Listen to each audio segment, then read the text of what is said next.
Panorama group, जो सोचता है वो करता है। आपके अपने सपनों का आशियाना।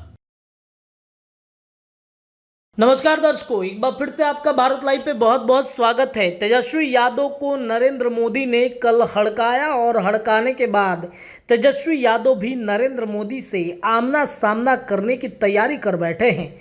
राजद के तरफ से लगातार नरेंद्र मोदी पर खूब हमले किए जा रहे हैं।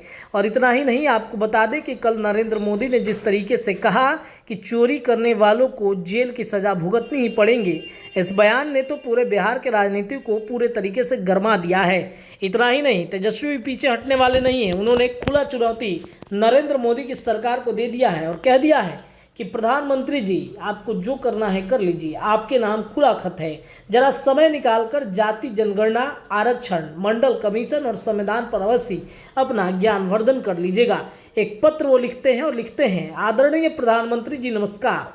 चुनावी मौसम में आप बिहार आते हैं। कल आप फिर बिहार आए और एक बार फिर से आपने सभी लोगों को भ्रमित करने की असफल कोशिश की। मैं आपके समक्ष कुछ बातें रखना चाहता हूं प्रधानमंत्री जी। आपको याद ही होगा कि बिहार में हम सब अगस्त 2021 में आपके पास जातिगत जनगणना की मांग को लेकर आए थे और आदरणीय नीतीश जी की जदयू समेत और भी दल मेरी मांग के पक्ष में थे। जातीय गणना का प्रस्ताव मेरी ही पहल पर सर्वसम्मति से बिहार विधानसभा में पास कराया गया। हम सभी ने मिलकर आपसे जातिगत जनगणना की मांग की, लेकिन आपने एकदम हमारी यह मांग ठुकरा दी। हम सबको पीड़ा हुई आपकी संवेदनशीलता से, लेकिन क्या ही कहें।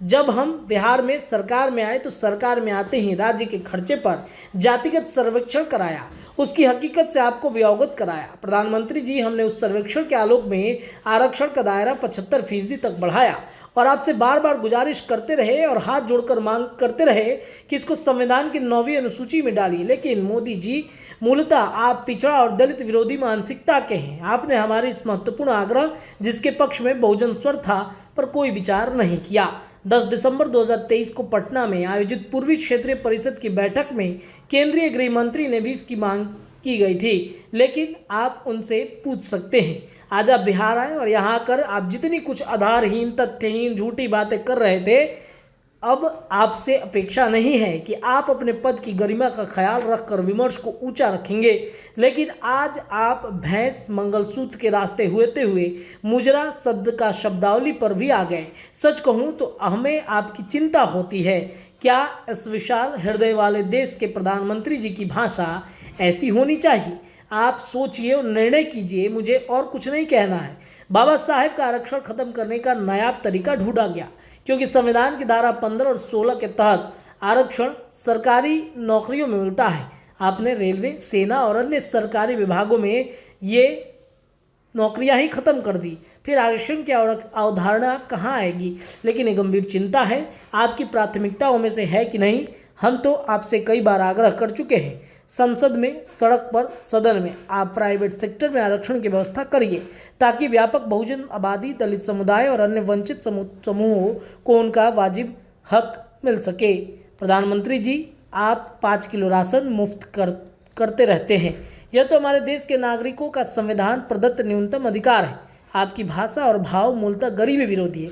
मैं आपसे लगातार नौकरी, आर्थिक, सामाजिक न्याय और महंगाई के बिहार को विशेष राज्य का दर्जा पर सवाल करता हूं, लेकिन आपकी रहस्यमय चुप्पी समस्त बिहार वासियों को निराश कर देती है। और एक बार फिर से तेजस्वी यादव ने इन सारी बातों को लिखकर यह दर्शा दिया है कि वो डरने वाले किसी से नहीं है। आपकी क्या राय है? अपनी राय रखिए। जुड़े रहिए भारत लाइव पर। धन्यवाद। पनोरमा ग्रुप, जो सोचता है वो करता है। अगर ये वीडियो पसंद आई और वह बिहार के राजनीति और बिहारियत से सरोकार रखेनी तो सब्सक्राइब बटन दबा के चैनल के सब्सक्राइब कर ली। ओजे एगो घंटी बा, ओकरा बटन दबा देला से कुल सटीक और मारक खबर रुआ मुफ्त में मिल जाई। अगर रुआ पत्रकारिता के हमनी के नया प्रयोग में सहयोग कर चाहतानी तो ज्वाइन बटन दबा दी। पेटीएम नंबर नोट कर ली 9386816700। धन्यवाद।